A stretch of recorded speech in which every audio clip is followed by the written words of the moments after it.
listen, I know that I'm on, but I don't care. I refuse to make another Halloween episode.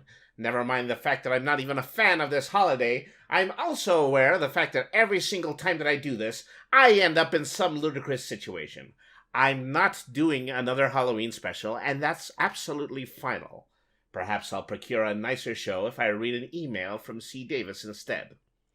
Dear Scarlet Derby, have you researched your family tree? And if so, have any of your ancestors made any notable contributions to civilization?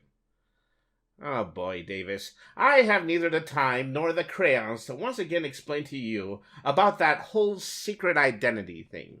This letter is so daft it almost makes me prefer the idea of doing a Halloween special. Ah, Eureka, I think I have it.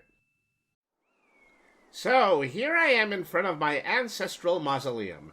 Yes, this is the home of much of my rich history.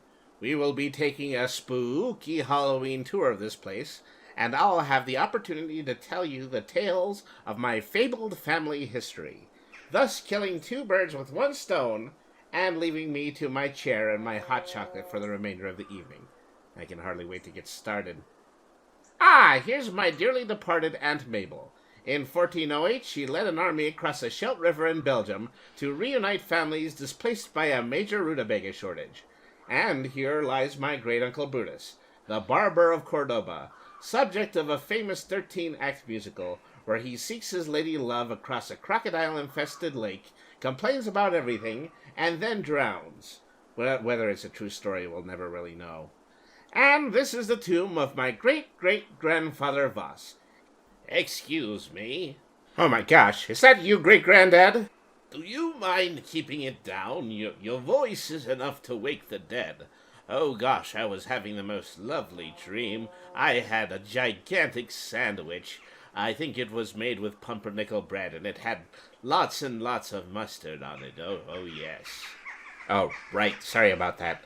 But you know, this truly is a rare opportunity. Would you mind telling us a little bit of what it's like to be in a tomb? You mean right now? Well, yes, if you do have a spare moment. Oh, very well.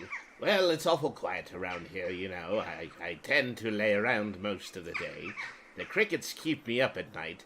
People rarely come to visit. And when they do, they always wear just really heavy shoes, like shoes with really big cleats. And it tends to give me a significant amount of lower back pain. Well, I'm sorry to hear that. Oh, it's just as well. I'm not too fond of visitors, usually. I'm glad you came through, though.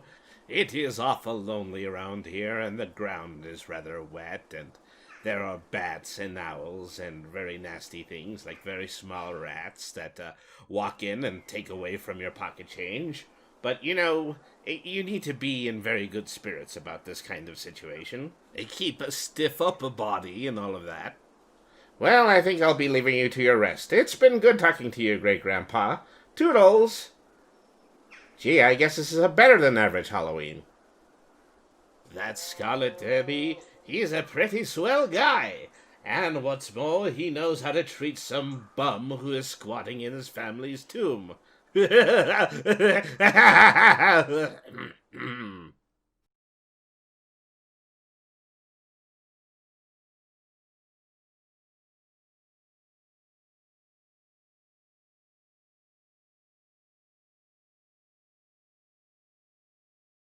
very special thank you to our $25 and above Patreon supporters, Blanca Cervantes, Blanca Barcena, and Miguel Cervantes Sr.